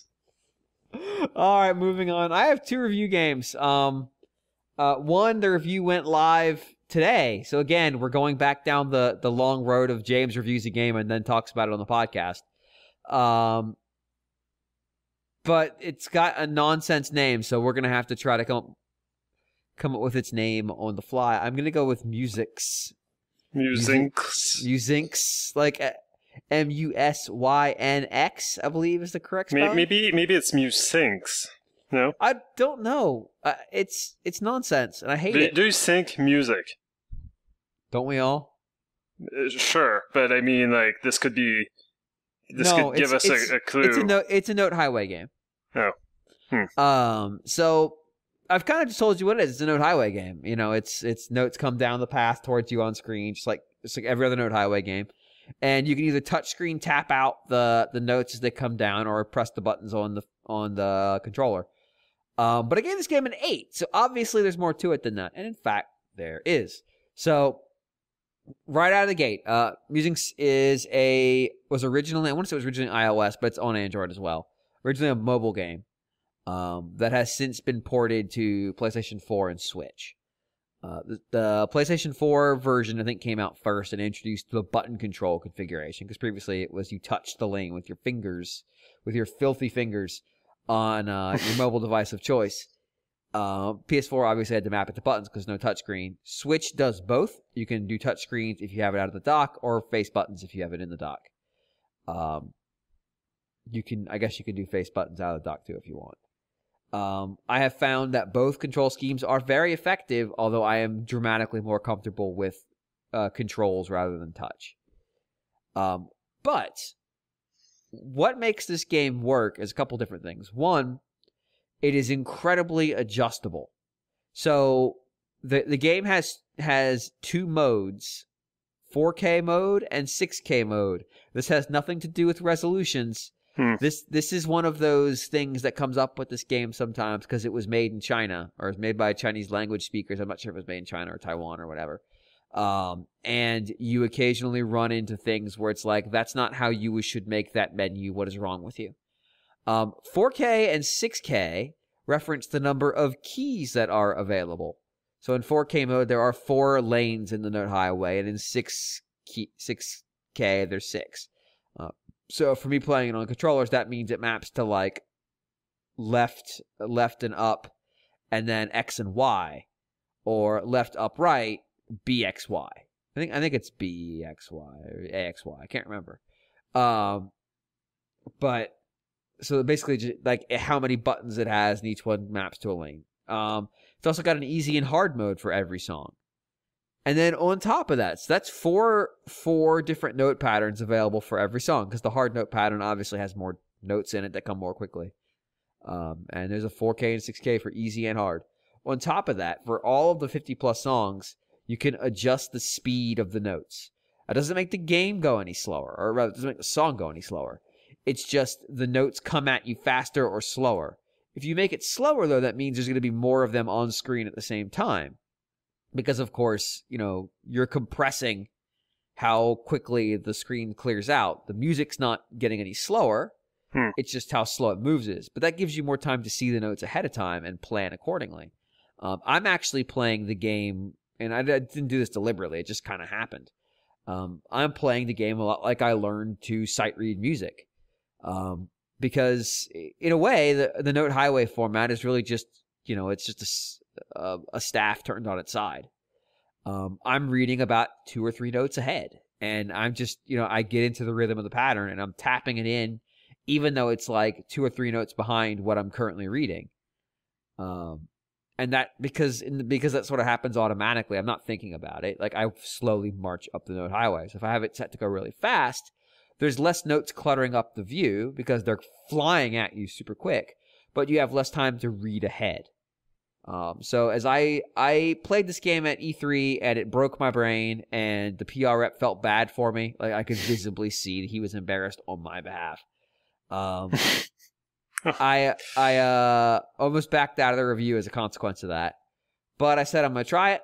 And so because it's so customizable in that way, I was able to find a speed and a configuration that works for me. And I was able to get through every song in the game. Now, not on the hard mode, but I was able to see every song in the game, and I was able to start moving the speed up and yet still getting higher scores, because yes, this is a score attack game, as most rhythm games are.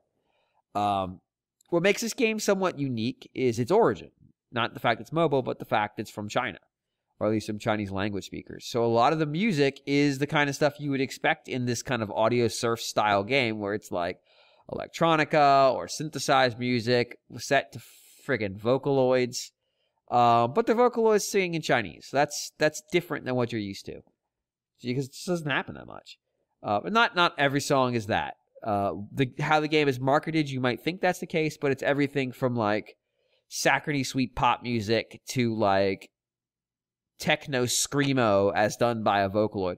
If you've never wondered if God is real, once you hear a piece of software transition into screamo music, speaking in Chinese, you will know that there is no God. There's no salvation for this world. But wow, it's amusing. It's amusing when I think I was streaming the first time it happened. And I think I just started laughing hysterically because it goes from this relatively normal rock song to suddenly just rah, rah, rah. I'm losing it because it's still clearly software doing it.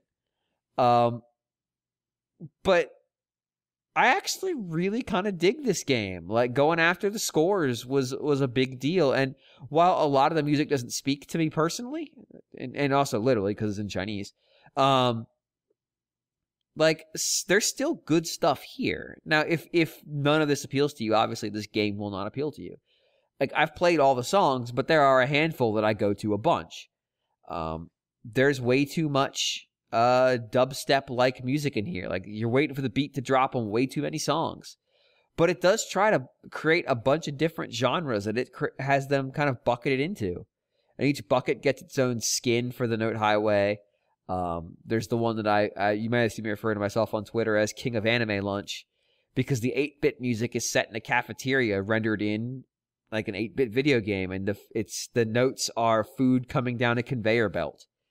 And I was streaming this game very intoxicated, and got an S rank and a perfect score, and declared myself King of Anime Lunch. That stuck around for a little bit.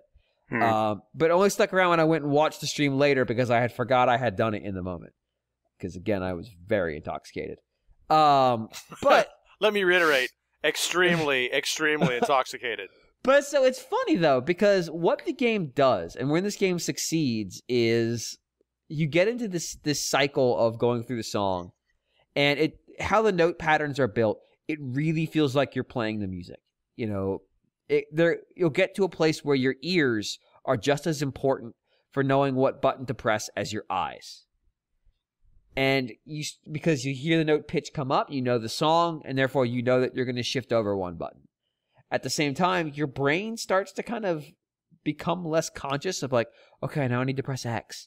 And it really starts to become involuntary. Like, you really sublimate the action to the subconscious part of your brain. And it's just that immediate feedback of eyes and ears telling your fingers what button to press way faster than you think you can process.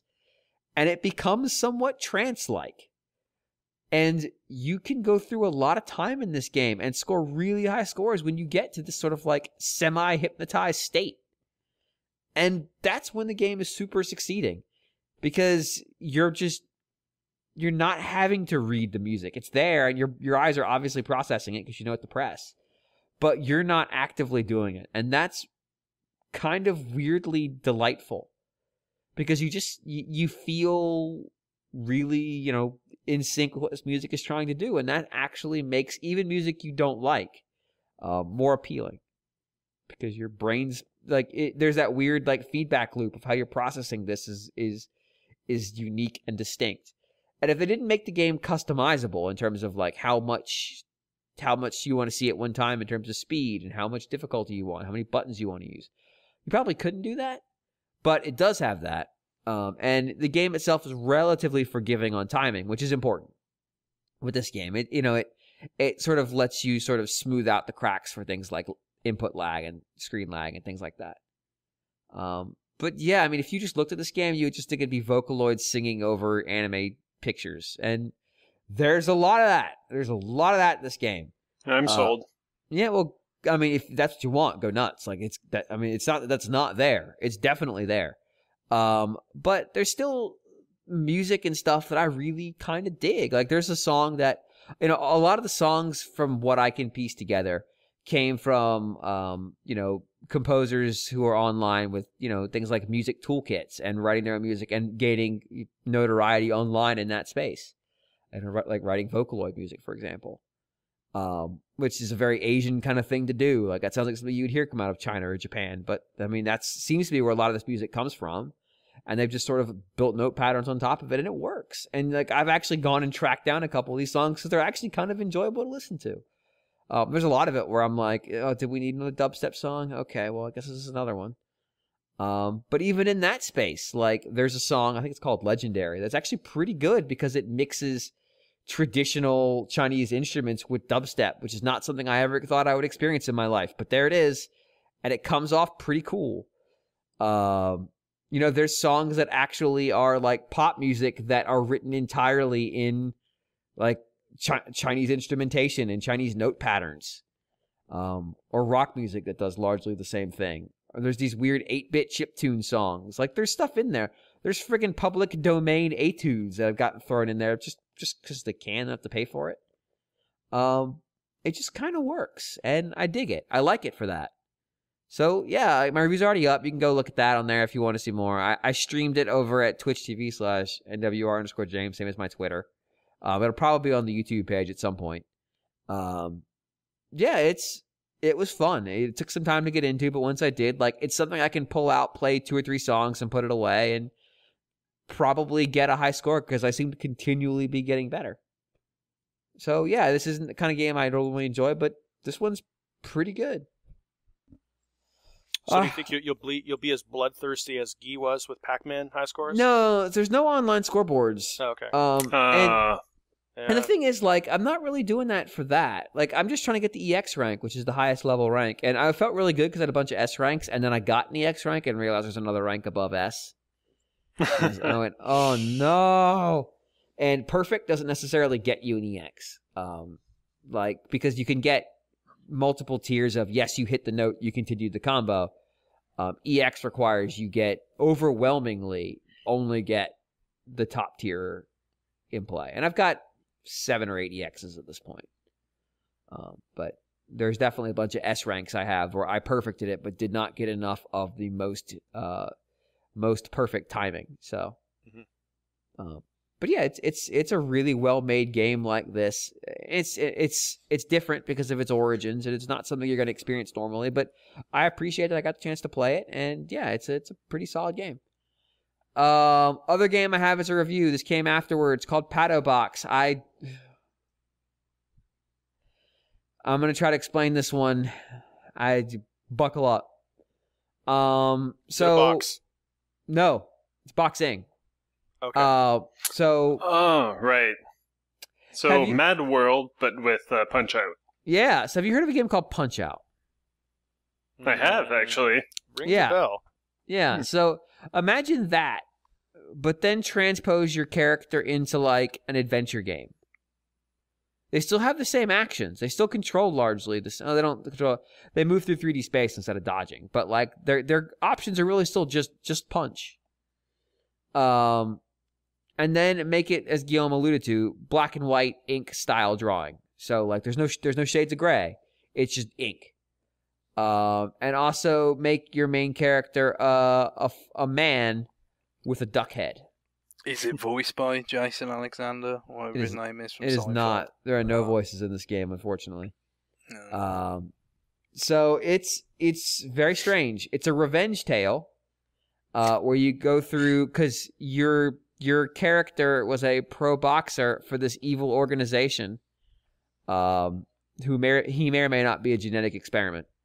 And he seems to have been drugged in his most recent bout and then lost. And the guy he lost to is now the champion of the organization. And it's basically a revenge plot to work your way up this tower and beat up the lieutenants of this organization before taking on the person who's running it. Okay, so how does the duck head come into play? It doesn't. Okay, but is that... He just has a duck head. Okay, his head is a duck. Yeah. Okay, so it's not a costume. He's literally the head of a duck.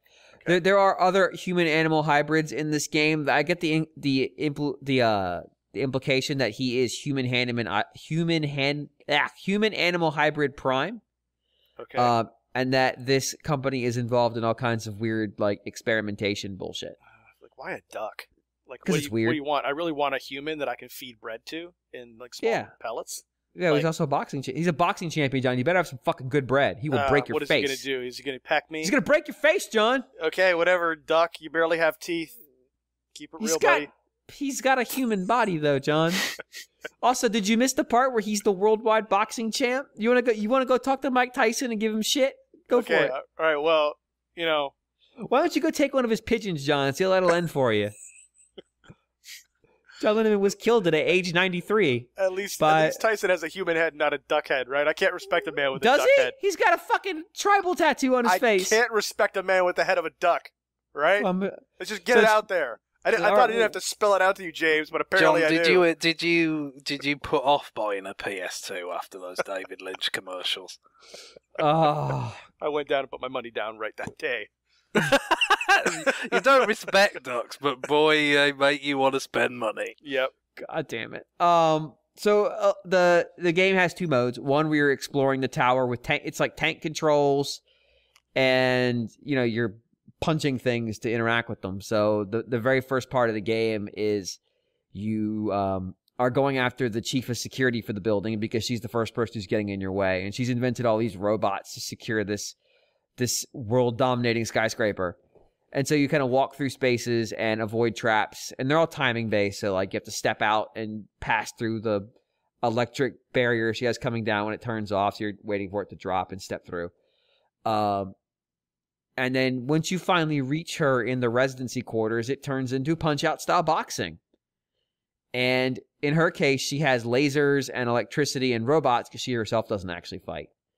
And so you have to dodge them based on what she uses on you. And then later in the fight, she'll jump out of the screen and 3 batteries come up from the ground, one representing a robot, one representing the electricity, one representing the lasers. And you can break 2 of the 3 batteries. And as long as you do that, you only have to dodge 1 of the 3 hazards. If you don't break them all, or don't break 2 of them, or if you don't break any, you have to face all the hazards. So essentially breaking the robot one makes the robots not show up. Which is good because fighting the robot sucks. It's timing based. It'll like jump into screen. You can only hit it what's in the middle. If you miss it twice, it'll shoot you. And then I'll get rid of the lasers because that requires more dodging. Whereas electricity is just block. And only right at the moment electricity comes out and there's a sound to tell you it's coming. And then once she's back on screen, you can punch her in the face. Second round, she'll throw 3 batteries up still, but 2 of them are the same thing, and you can only break 1 battery. So you have to find the one that's not the same thing and break it, because if you break one of the ones that's the same, you're going to have to face both things, and you'll fail. The challenge is that it seems like all the bosses have 3 rounds, and each round they get harder, and they gain new patterns that you have to counter. And this is not terribly dissimilar from Punch-Out. Bosses have a pattern, you learn the pattern, you learn how to dodge it, and then you learn how to counter. Yeah, but this is with the distinct rounds that they get more, because obviously it had 3 rounds, the NES Punch-Out and Punch-Out Wii, but generally it might be more like based on, you trying to knocking them down, they might change up a little bit when they get back up, but not so much like per round. This has distinct rounds, and not rounds in the boxing sense, just like they fall down or you break. Actually, usually what happens is something in the background breaks. And then they go into their next set of moves, and it's a whole new... so a phase in their attack patterns. Right. And it's a whole new set of patterns. It may layer on top of the old ones, or it may just completely replace them. What I have found is that this is really difficult because the game takes something like 18 hits to move on to the next round, which is a lot of hits.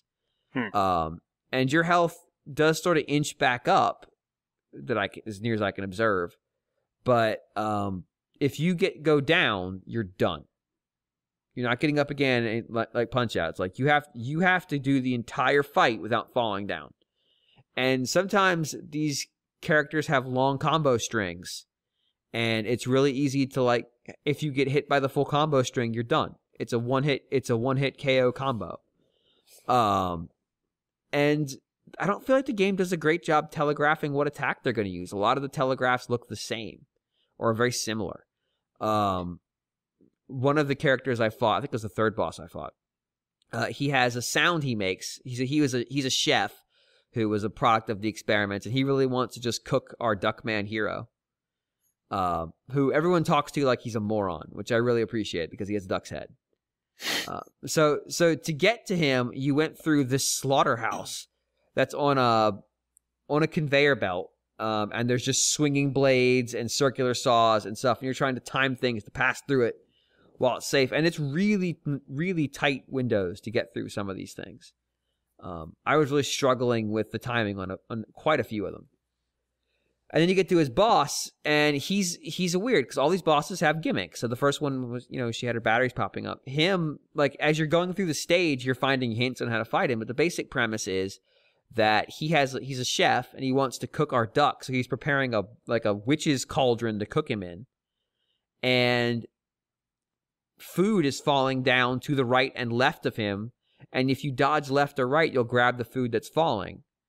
And then you can toss it into the cauldron by punching with the hand that grabbed it. The problem is you can only throw the food. There's non-food that falls, and that resets the cauldron.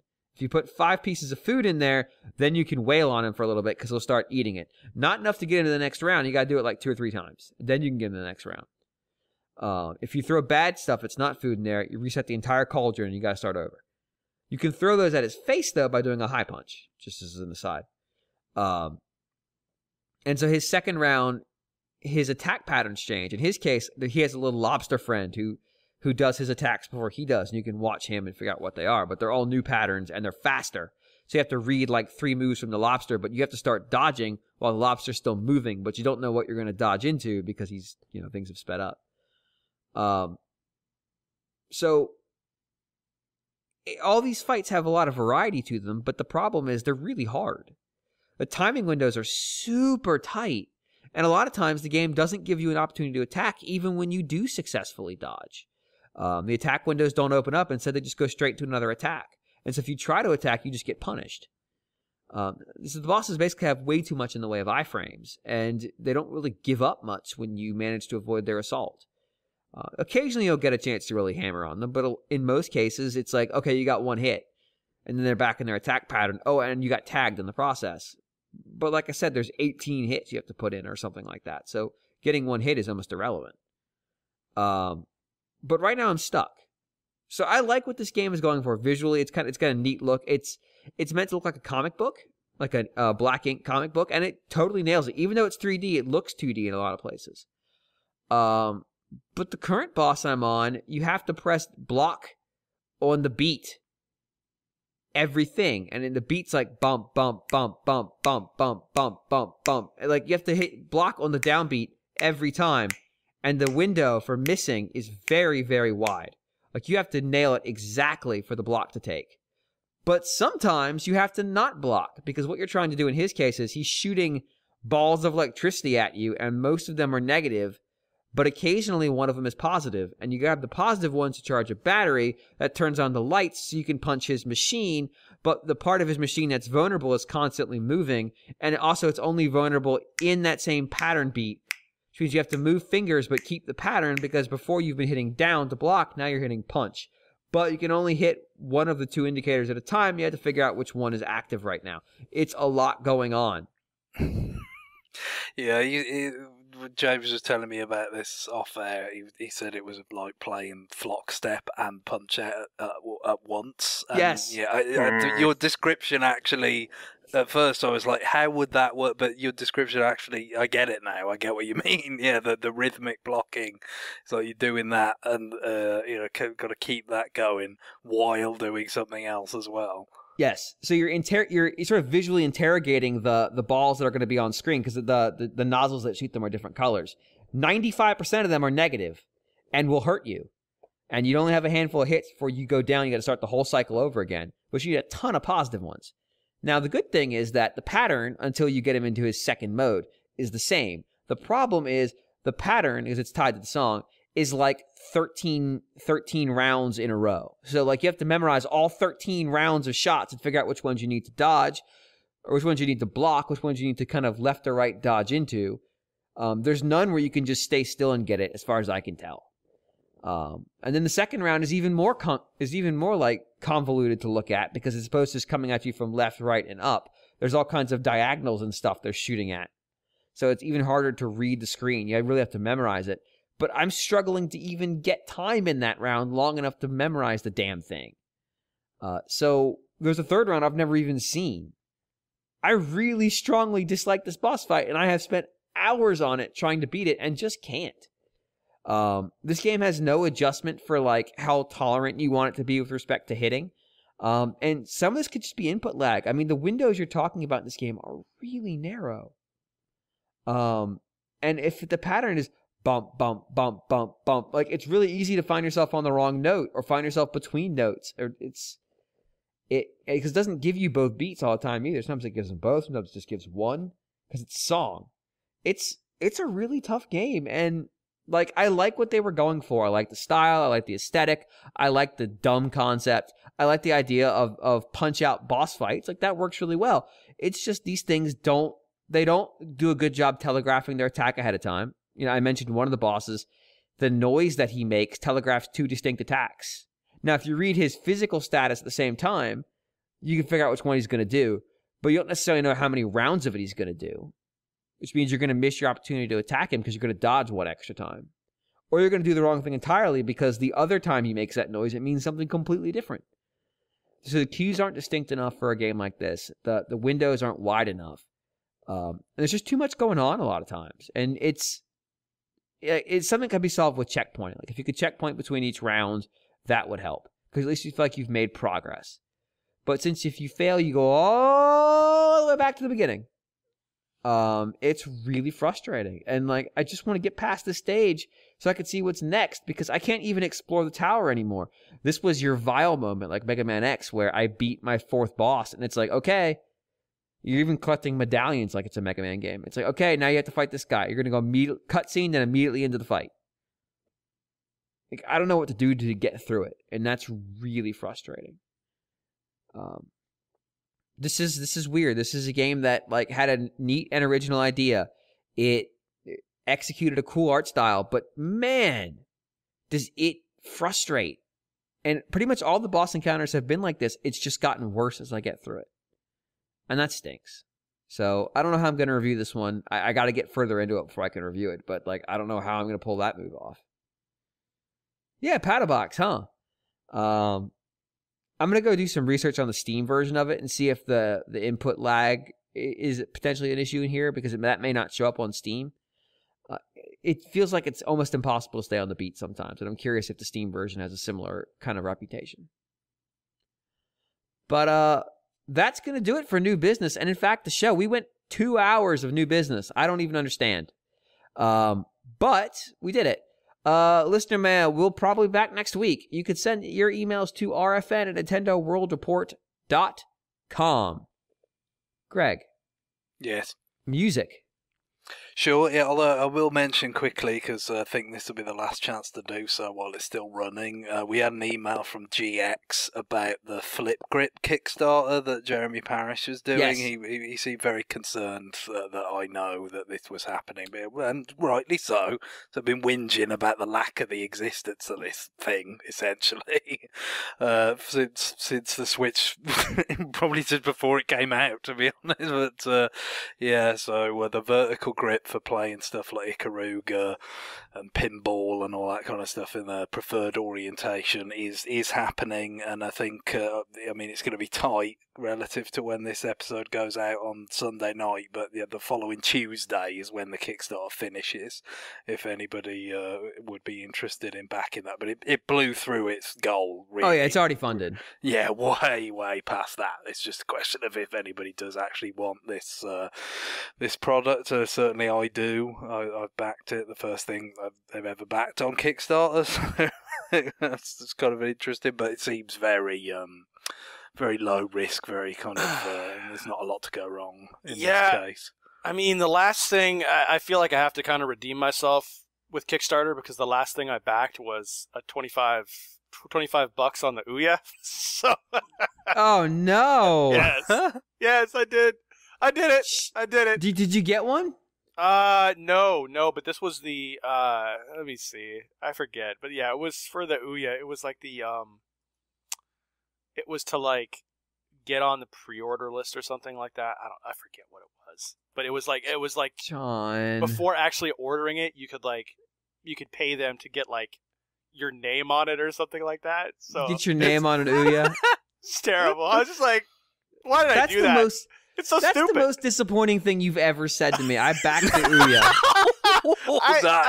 I can't really. Good lord! It's something I'm legitimately ashamed of it. It's like it bothers me that now I have to look at my Kickstarter like order history. You haven't done anything with that Atari thing, have you? Because that sounds like flip Well, flop. I mean, we've already talked about pyramid schemes today. I mean, just go for it. Yeah, I mean, my backed project. Okay, I got something, Dale Soul, but yeah, Ouya.